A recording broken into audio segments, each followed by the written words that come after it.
নমস্কার বন্ধুরা, আজকে আমি বানাচ্ছি ডাল ভাজা। খুব সহজে এটা আপনারা বাড়িতে বানাতে পারবেন। তাহলে ভিডিওটা আপনারা শেষ পর্যন্ত দেখতে থাকুন। এখানে আমি 500 গ্রাম ছোলার ডাল নিয়েছি। ছোলার ডালটা আমি ভালো করে ধুয়ে নেবো 4-5 বার। ডালটা আমি 4-5 বার জল দিয়ে ভালো করে ধুয়ে নিয়েছি। এবার আমি জল দিয়ে দিচ্ছি, এর মধ্যে ভিজিয়ে রাখবো।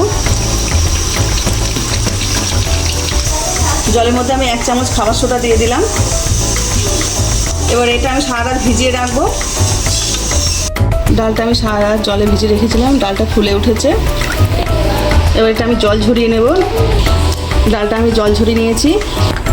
এবার এটা কাপড় পাতিয়ে নিয়েছি।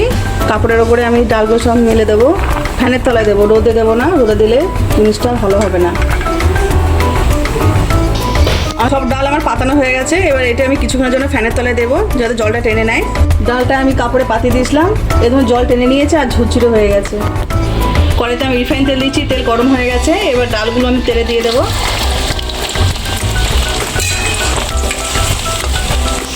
ডালটা আমি গোল্ডেন কালার করে ভেজে নেব।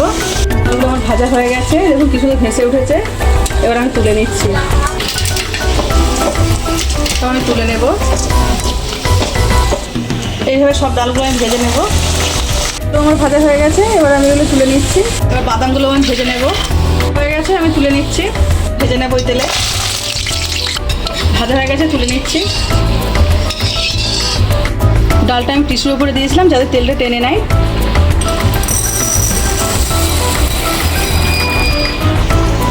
এবার মধ্যে বাদাম দিয়ে দিচ্ছি আমি। এবার কারি পাতা দিয়ে দিচ্ছি।